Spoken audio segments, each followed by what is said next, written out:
श्रीदुर्गाष्टोत्तरशतनाम स्तोत्रम्। ईश्वर उवाच शतनाम प्रवक्ष्यामि शृणुष्व कमलानने। यस्य प्रसादमात्रेण दुर्गा प्रीता भवेत् सती।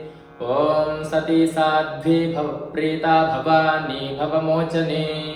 आर्या दुर्गा जया चाद्या त्रिनेत्रा शूलधारिणी।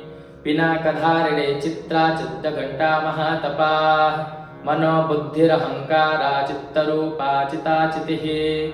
सर्वमन्त्रमयी सत्ता सत्यानन्दस्वरूपिणी।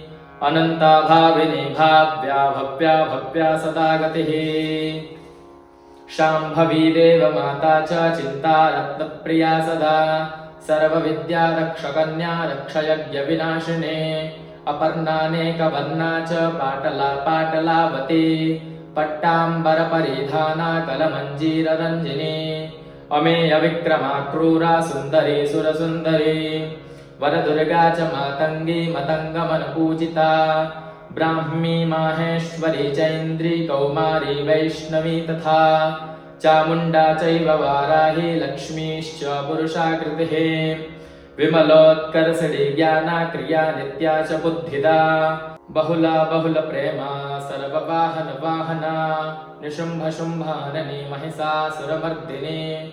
मधुकैठवहन्त्री च चण्डमुण्डविनाशिनी।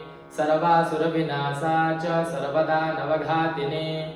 सर्वशास्त्रमयी सत्या सर्वास्त्रधारिणी तथा। अनेकशस्त्रहस्ता च अनेकास्त्रस्य धारिणी। कुमारी चैककन्या च कैशोरी युवती यतिः। अप्रौढा चैव प्रौढा च वृद्धमाता बलप्रदा। महोदरी मुक्तकेशी घोररूपा महाबला। अग्निज्वाला रौद्रमुखी कालरात्रिस्तपस्विनी। नारायणी भद्रकाली विष्णुमाया जलोदरी। शिवदूती कराली च अनन्ता परमेश्वरी। कात्यायनी च सावित्री प्रत्यक्षा ब्रह्मवादिनी। य इदं प्रपठेन् नित्यं दुर्गानाम शताष्टकम्। नासाध्यं विद्यते देवी त्रिषु लोकेषु पार्वती। धनं धान्यं सुतं जायां हयं हस्तिरमेव च।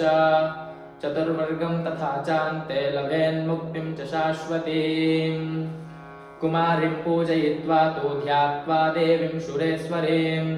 पूजयेत् परया भक्त्या पठेन्नाम शताष्टकम्। तस्य सिद्धिर्भवेद्देवी सर्वैः राजानो दासतां यान्ति राज्यश्रियमवाप्नुयात्। गोरोचनालक्तकुङ्कुमेन सिन्दूरकर्पूरमधुत्रयेण।